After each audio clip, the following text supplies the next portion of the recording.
साठी 2-3 चम्मच तेल, 4 चम्मच तेल घेतलं. 4 चम्मच घेतले कारण की आम्ही जास्त बनवणार आहोत. लसूण आणि अद्रक टाकलं. कढीपत्ता, तेजपत्ता, कोथिंबीर आणि ते दाखवलेला सर्व मसाला, मिरची, लसूण, कोथिंबीर, कांदा, धणे, खोबरं, सुकं खोबरं सर्व टाकलेलं आहे.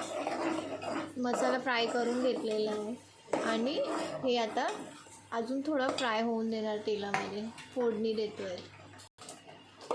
हा अजून राहिलेला मसाला आहे, तो पण सगळं टाकून घेतो आणि मग ते पाणी टाकून थोडंसं हे करून घेतो. त्याच्यात थोडं चवीनुसार मीठ टाकायचं आहे.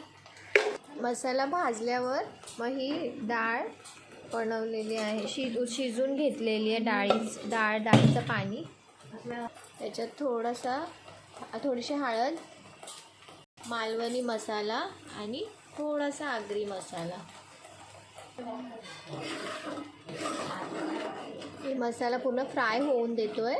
आता हे डाळ जी शिजून घेतली होती कुकरमध्ये ती आता ह्याच्यात ओतून टाकली. आमटीची डाळ,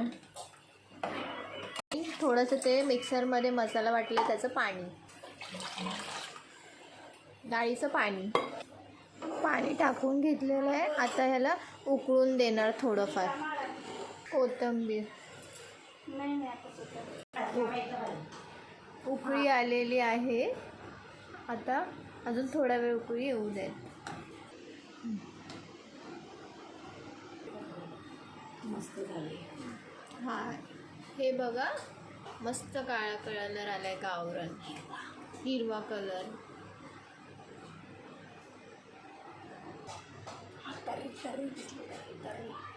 हे बघा तर्री कशी आली आहे.